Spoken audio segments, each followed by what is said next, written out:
Okay. Nginibingelele nina besilo nonke kuzo zonke iy'ndawo lapho kungenzeka ukuthi nikhona. Khuleke esilweni samabandla ngithi bayedehla ngalomhlabathi. Lo okhulumayo umntwana uThulani kaGqikazi, kaMaphumzane, kaMamonga, kaCetshwayo, kaMpande. Ngiyazi ukuthi nizomangala ukuthi kungani ngisho kanje namhlanje na.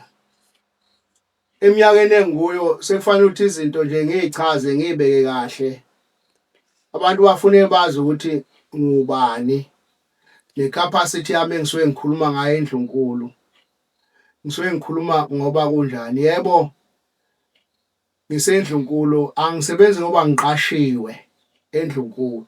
Ayikho lento mhlawumbe engikhangezwayo ngokusebenza eNdlunkulu ingoba kukwethu. Manje ke khona abaye basebenzisa isimo esikhona sokungaboni ngaselinye bese becabanga ukuthi ke bazokhohlwa iprotocol basuke mhlambe endlini nabo zawuyise bese bengena esigodlweni sebeshaya imithetho. Engibona ukuthi kufanele sizikhulumele izinto ze-protocol ngoba selokuhamba umdlokombane iyalahleka lento ye-protocol. Abantu abasakwazi ukulandelana ngezindlu nokuthi mawuyilendlu kufuneka ukuthi mawungena endlini enye engaphambi kwakho uyiphathe kanjani. Abantwana sebesuka emzini yawoyise noma singabasendlini lonke bese betholakala sebegcogcoma nje phezulu kwengonyama. Beze benqume beshaye nemithetho benqumele nengonyama ukuthi ayenze ini ingenzi ini. Ngoba sibadala kufanele lezo zinto sizikhuze ukuthi sisebenza ngeprotocol eNdlunkulu. Angikho ke kodwa lapho zilumhle ngilapha nje kutheni njengoba ngilapha nje njengoba sazi ukuthi ngomhla ka-6 ku-October kwaphuma i-judgment eyayivuna ingonyama esesihlalweni. Akaze kube khona ukuthi ingonyama ihlangane nabantu ihlangane nabantwana kuzokhulunywa indlela eyaphambili ngoba noma ngabe kukhona ukuthi ingonyama yaphumelela thina njengeNdlunkulu ayikho into esijabulisayo lapho ngoba sehlukene phakathi iNdlunkulu ayibumbene. Njengoba ngilapha nje ngithunywe ingonyama ukuthi ngomhla ka-29 ku-October ngoLwesithathu ingonyama ifisa ukuba abantwana baseNdlunkulu izindlu zonke amakhanda ezindlu amakhosi aseNdlunkulu abantu abenkosi bonke nezigodlo zonke nezinduna nabadidiyeli namabutho sizwe nje siphelele esibayeni emashobeni ngoba ingonyama ifuna ukuba ikhiphe okokuqala umbiko ngaleli cala ekade lalilindelekile. Okwesibili kufanele bakuzothungwa itulo lokuthi singenze njani ukuthi namhlanje sibe nokuzwana sibe nobunye ngoba angifuni ukuthi ngingakhuluma ukuthi akumnandi esizweni uma kukhona abantwana ababukeka bengaphesheya. Ngasho nje ukuthi njengoba umdlokombane eze wahamba ngo-2021 March ibingazi bebikho enye inkosi uzwe kuthiwa esizweni sekunamakhosi amabili.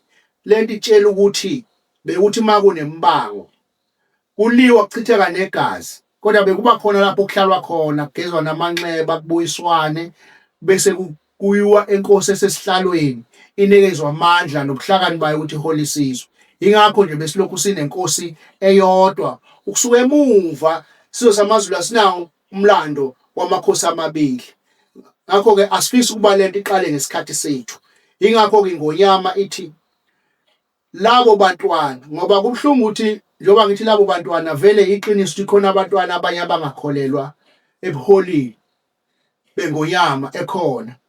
Kodwa laba bakholelwa kuyo nalaba abanye abangakholelwa kuyo. Ingonyama ifisa ukuthi bonke bazohlangana bese kuthungwa itulo ukuthi abangakaboni ngendlela esibuka ngayo thina esinengonyama singenza kanjani ubuhlakani babo sibuthole sizongena nabo la ukuze kwakhiwe isizwe.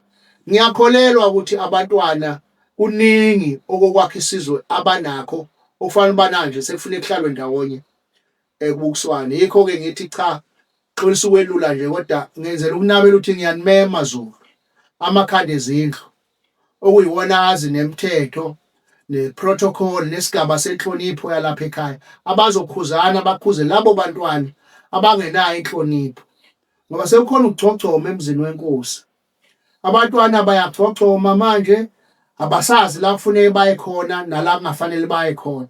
Bangena ngapha esigodlweni baphume ngapha abantwana abasazi bayalawula benza konke ngoba nje besebenzisa isimo sokuthi ekhaya esigodlweni asiboni ngasolwenye bese bekuthatha lokho bona bajabuliswe yilokho bafuna ukutshala ububi. Ngakho-ke sondelani bantwana sizobukisana ukuthi kuzomiswa kanjani. Bengifisa ukuthi ingonyama ifisa ukuthi abantwana abasheshe bafike ngoba ngoLwesithathu ngehora leshumi ingonyama iyoqala iyongena etendeni nabantwana ixoxe nabantwana ukuze mayiphuma ingonyama isiza esibayeni isiza nabo abantwana iza emakhosini iza emabuthweni izwe esizweni bese sibona ukuthi siyithunga kanjani imbenge yesizwe yobunye.